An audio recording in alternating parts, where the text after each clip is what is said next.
Hello friends, आप सबका welcome है वेब्स एडुकेयर में। तो दोस्तों, आज हम लोग करने वाले हैं बीएड सेकेंड ईयर का पेपर 1 का यूनिट 2 में जो हमारा आज का क्वेश्चन है वो ये है, ज्ञान से संबंधित उदयमान समस्याओं का वर्णन कीजिए। यानी दोस्तों, describe the emerging problems relating to knowledge. ज्ञान से संबंधित अनेक समस्याओं का सामना करना पड़ता है। ज्ञान का क्षेत्र काफी विशाल है, ज्ञान से संबंधित समस्याएं भी अनेक है, लेकिन कुछ समस्याओं का वर्णन किया गया है। तो दोस्तों, फर्स्ट उसमें से है, जैसा कि आप देख पा रहे हैं, आत्मज्ञान संबंधी समस्या यानी problem related to self knowledge.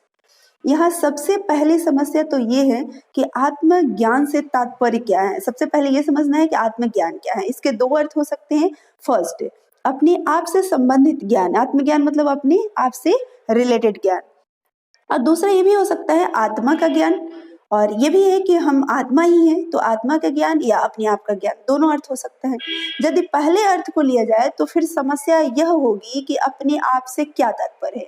यानी कह रहा है कि पहले अगर अर्थ को हम माने अपने आप से संबंधित ज्ञान, आत्मज्ञान का मतलब होता है यानी कि अपने आप से संबंधित ज्ञान, तो फिर कह रहा है कि यहाँ पर ये प्रॉब्लम होगी कि अपने आप से तात्पर्य क्या है, मतलब क्या है।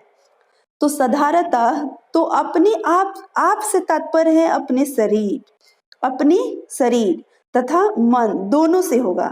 अपने आप मतलब अपने मन और अपने शरीर।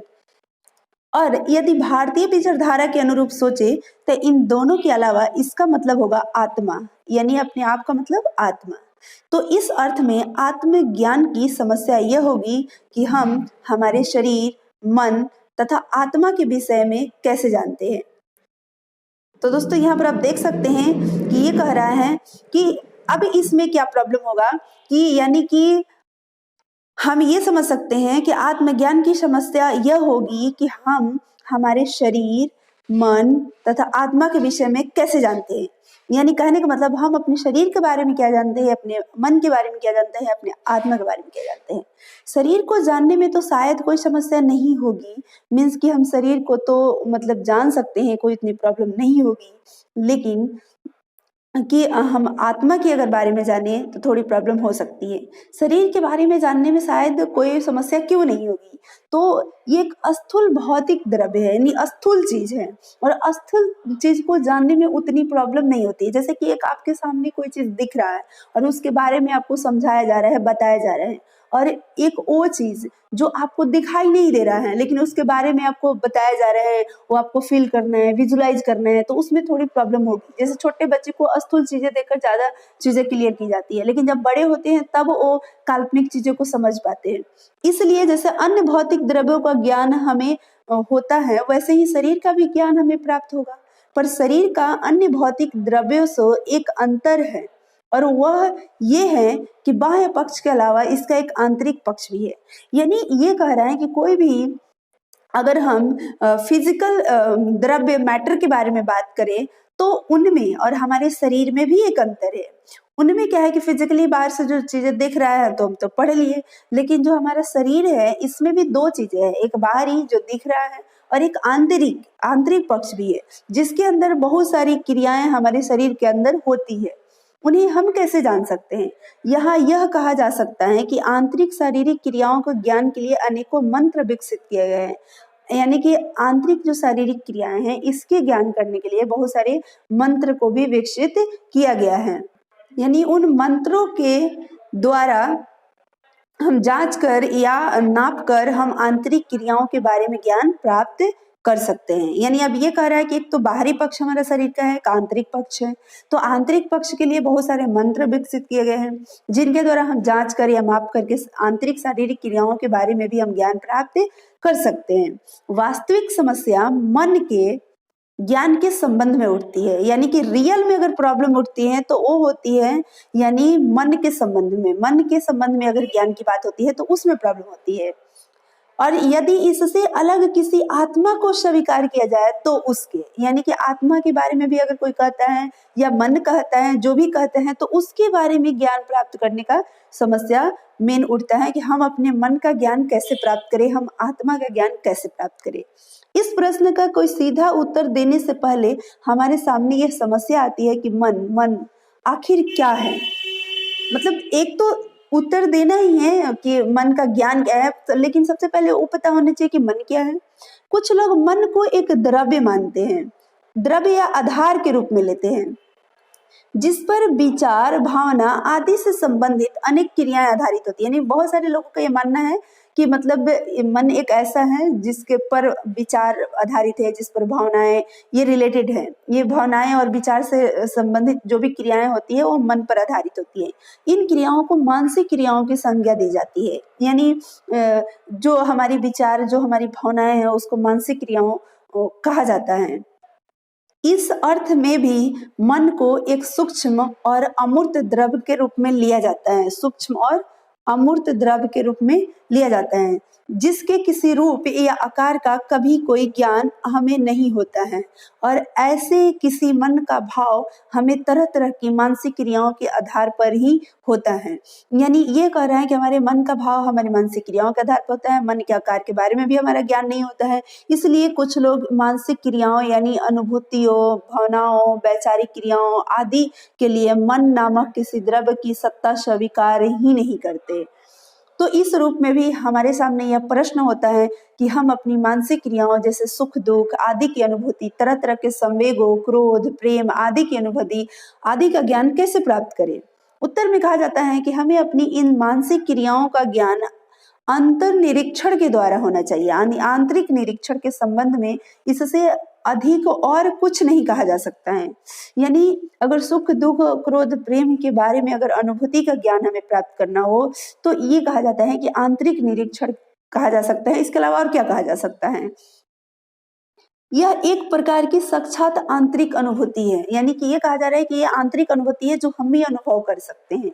हमारी बाह्य ज्ञानेंद्रियों की तरह हमारे अंदर कोई आंतरिक ज्ञानेंद्रिया नहीं है। जैसे आंख, नाक, स्किन जो भी है हमारी जो बाहरी ज्ञानेंद्रिया, उस तरह से कोई आंतरिक ज्ञानेंद्रिया नहीं है जो ऐसे ज्ञान का माध्यम है। जैसे आंख के माध्यम से, है ना, अपनी ज्ञानेंद्रियों के माध्यम से जो बाहरी ज्ञान को प्राप्त करते हैं, उस तरह से हमारी आंतरिक ज्ञान के लिए कोई हमारी आंतरिक ज्ञानेंद्रिया नहीं है जिसके माध्यम से हम आंतरिक ज्ञान को प्राप्त कर सके हैं। पर फिर भी किसी प्रकार हमें अपनी आंतरिक मानसिक क्रियाओं का साक्षात प्रत्यक्ष होता है। यानी कि फिर भी हमें आंतरिक मानसिक क्रियाओं का साक्षात प्रत्यक्ष तो होता ही है। यह एक ऐसा ज्ञान है जो किसी को भी अपने बारे में सिर्फ अपने आप हो सकता है। किसी दूसरे के बारे में ऐसा साक्षात ज्ञान उसकी मानसिक क्रियाओं के संबंध में नहीं हो सकता है। मीन्स कहने का मतलब यह है कि एक ऐसा ज्ञान है जो आंतरिक ज्ञान, आंतरिक अनुभूति जो उसी व्यक्ति को हो सकता है, उसकी जो अनुभूति आंतरिक होगी उसके बारे में ज्ञान किसी दूसरे व्यक्ति को नहीं हो सकता है। इसको बोलते हैं आंतरिक। पाश्चात्य विचारधारा में मन तथा आत्मा के बीच कोई स्पष्ट भेद नहीं किया गया है। जो लोग मन को एक द्रव्य के रूप में स्वीकार करते हैं वे उसे ही अस्थाई आस्था के रूप में भी लेते हैं, जो शरीर के परिवर्तन के साथ परिवर्तन नहीं होता है, भले ही उस पर आधारित मानसिक क्रियाएं परिवर्तित होती है। ऐसा पश्चिमी सभ्यता वाले लोगों का है कि मन तथा आत्मा के बीच में वो कोई अंतर नहीं समझते हैं और मन को एक द्रव्य के रूप में स्वीकार करते हैं। उनमें बोलते हैं कि उसे ही अस्थाई आस्था के रूप में उसे लेते हैं। यानी जो शरीर के परिवर्तन के साथ परिवर्तन नहीं होता है, उनका कहना है। लेकिन भारतीय विचारधारा में आत्मा मन से अलग है, मन अलग है, आत्मा अलग है और एक स्वतंत्र अस्थाई सत्ता है जिसका शरीर की मृत्यु के बाद भी विनाश नहीं होता है। जिसका मतलब कि शरीर की मृत्यु हो जाती है उसके बाद भी हमारा आत्मा की मृत्यु नहीं होती है। ये हमारे भारतीय विचारधारा में मानते हैं। मन चंचल तथा परिवर्तनशील है। मन क्या है? चंचल है तथा परिवर्तनशील है। ये बदलता रहता है। शरीर के अंत के साथ इसका भी अंत हो जाता है। आत्मा ऐसी नहीं है। आत्मा एक आध्यात्मिक सत्ता है जो हमारी चेतना का आधार है। यही आत्मा हमारे अस्तित्व का सार तत्व है। यानी कि आत्मा है तो हमारा अस्तित्व है और आत्मा नहीं है तो हमारा अस्तित्व नहीं है। तो यानी हमारी चेतना का आधार कौन है? आत्मा है। यह आत्मा भी कोई स्थूल तत्व नहीं है, यानी जिसको हम छू सके, पकड़ सके, देख सके। आत्मा कोई स्थूल चीज नहीं है जिसका कि आकार हो और हम प्रत्यक्ष उसे देख सके। तो फिर प्रश्न ये उठता है कि हमें अपनी आत्मा का ज्ञान उससे होता है। आत्मा का ज्ञान से संबंधित उपयुक्त दूसरा प्रश्न ये भी है कि हम अब स्पष्ट देख सकते हैं कि उपयुक्त पहले प्रश्न का ही एक अंश है, यानी आत्म ज्ञान का व्यवहार कभी कभी इसी संतुलित अर्थ में यानी सिर्फ आत्मा के संबंध में किया जाता है। तो हमें यहाँ प्रश्न का उत्तर देना है कि हमें अपनी आत्मा का ज्ञान कैसे होता है। यानी कि ये देखा जाए, जो पहला हम लोग अर्थ देखे थे आत्मज्ञान मतलब कि अपने आप का ज्ञान, और दूसरा देखे थे आत्मा का ज्ञान, तो कहीं ना कहीं ये हमें ये देखने को मिल रहा है कि एक दूसरे से क्या है वो मतलब रिलेटेड है, एक उसी का अंश है। फर्स्ट जो सेकंड जो है फर्स्ट का ही कहीं ना कहीं अंश है। लेकिन अब प्रश्न ये उठता है कि हमारी आत्मा का ज्ञान कैसे होता है। आत्मा में विश्वास करने वालों का ऐसा मानना है कि आत्मा का ज्ञान अंतःप्रज्ञा के द्वारा होता है। यानी जो लोग आत्मा में विश्वास करते हैं उनका मानना है कि आत्मा का ज्ञान अंतःप्रज्ञा के द्वारा होता है। हमने ज्ञान के साधन वाले अध्याय में देखा है, ज्ञान के कौन कौन साधन, ये वीडियो पीछे देखे हैं फ्रेंड्स, अगर आप नहीं देखे हैं तो उस वीडियो को आप देख ले। उस हम लोग देखे थे यानी कि ज्ञान के कौन कौन से साधन है वो यहाँ पर कहा जा रहा है। उस अध्याय में हम लोग ये देखे हैं कि अंतःप्रज्ञा के ज्ञान एक प्रकार का ऐसा असामान्य साधन है जिसमें हमें अपने अंदर से एकाएक एक प्रकाश सा मालूम होता है, अंदर से एक पर एक हमें प्रकाश सा मालूम होता है, ये पदार्थ हमारे सामने प्रकाशित होता है।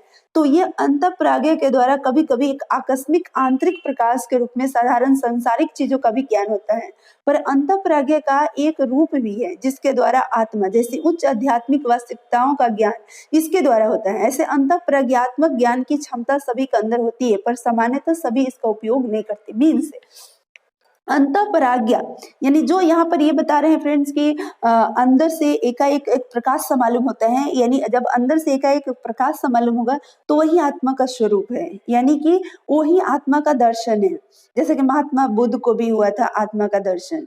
तो यहाँ पर ये कहा जा रहा है कि ये सबके अंदर है लेकिन इसका उपयोग सभी नहीं करते हैं। योग साधना जैसी कुछ आध्यात्मिक पद्धतियों के द्वारा इसका विकास करना पड़ता है, यानी कि योग साधना करके ही इसका डेवलपमेंट, सभी को अंदर से आंतरिक प्रकाश की अनुभूति और वो फीलिंग नहीं हो सकती, वो दिखाई नहीं दे सकता। इसके लिए पूरा जिंदगी महात्मा बुद्ध ने लगाया, तब आत्मा का ज्ञान आत्म दर्शन उनको हुआ। तो योग साधना ध्यान हमें में लीन होना होता है, सांसारिक मोह माया से दूर होकर, तब जाकर वो आत्मा की अनुभूति, आत्मा का ज्ञान, आत्मा की प्रत्यक्ष मतलब आत्मा का जो दर्शन है वो होता है। तब यह क्षमता एक वास्तविकता में बदलती है और हमें एक आंतरिक प्रकाश के रूप में अपनी आत्मा का साक्षात्कार होता है। बिल्कुल, योग साधना जब हम करते हैं पूरी तरह से ध्यान में लीन होते हैं, सारी मोह माया संसार की सारी चीजों से दूर होकर के, तब हमें आंतरिक प्रकाश के रूप में वो आत्मा का साक्षात्कार होता है। इस ज्ञान की एक विशेषता यह भी होती है कि इसमें ज्ञाता और ज्ञेय अभिन्न हो जाता है। ज्ञेय पदार्थ के साधन अभिन्न होकर ज्ञेय को जानता है। मानो अंतःप्रज्ञा द्वारा आत्मा के साक्षात्कार में व्यक्ति के अंदर सिर्फ आत्मा का ही प्रकाश होता है और यह महसूस करता है कि वह आत्ममय है, यानी आत्मा ही उसका मूल स्वरूप है। यानी कि उसकी फीलिंग जब आत्मा का प्रकाश का स्वरूप उसे जब दिखता है, प्रकाश स्वरूप आत्मा जब उसे साक्षात्कार होता है, तब वह समझता है कि हमारा जो स्वरूप है वो आत्म स्वरूप है। पर एक पूरा अनुभववादी दृष्टिकोण रखने वाले व्यक्ति को ये बातें समझ नहीं आएगी। यानी कहने का मतलब ये है कि जो लोग इसकी खुद प्रत्यक्ष एहसास करेंगे उन्हीं को ये समझ में आएगा, दूसरे व्यक्ति को समझ नहीं आएगा। वह ज्ञान के साधन के रूप में अंतःप्रज्ञा को बिल्कुल अस्वीकार नहीं करता, यद्यपि इसके द्वारा प्राप्त ज्ञान को आत्मनिष्ठता से आक्रांत भी मानता है।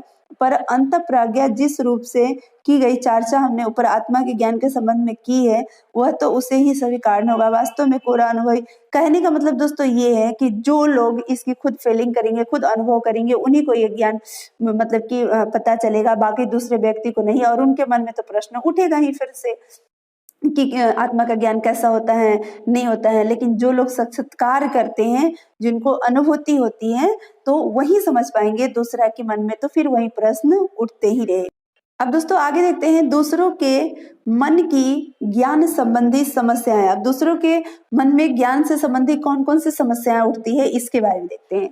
पारंपरिक रूप से हमारी यह मान्यता रही है कि हमारे अस्तित्व में शरीर के अलावा एक मन भी है। यानी कि हम सभी जानते हैं कि शरीर के साथ साथ मन भी है, जिसके अंदर तरह तरह के विचार, विभिन्न प्रकार की भावनाएं, किसी प्रकार की अन्य क्रियाएं संपन्न होती रहती है, जिसे आमतौर पर हम लोग मानसिक क्रिया बोलते हैं। परंतु इस मान्यता में यह निहित है कि मन एक आधार का द्रव्य है, जिस पर सारी मानसिक क्रियाएं आधारित होती है, या तो कहे कि जिसके अंतर्गत सारी मानसिक क्रियाएं संपन्न होती है। परंतु मन संबंधी यह द्रव्य रूपी मत विवादास्पद है।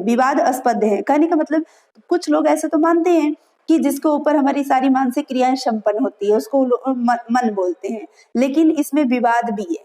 क्या है कि इस पर दार्शनिक विचारधारा में काफी विवाद हुए, पर किसी न किसी अर्थ में या किसी न किसी रूप में मानसिक क्रियाओं का संपन्न होना प्रायः सभी मानते हैं। यह भी मानते हैं कि मानसिक क्रियाएं होती हैं, पर प्रश्न उठता है कि कोई भी व्यक्ति अपनी मानसिक क्रियाओं जैसे कि विचार प्रक्रिया, विचार होना, सुख दुख का अनुभव होना, तो साक्षात रूप में एक प्रकार की आंतरिक अनुभूति के द्वारा जानता है। पर यह कैसे जानता है? जो अन्य अनेकों मनुष्य हैं उनमें भी उसी तरह की भिन्न भिन्न प्रकार की मानसिक क्रियाएं गुजरती हैं।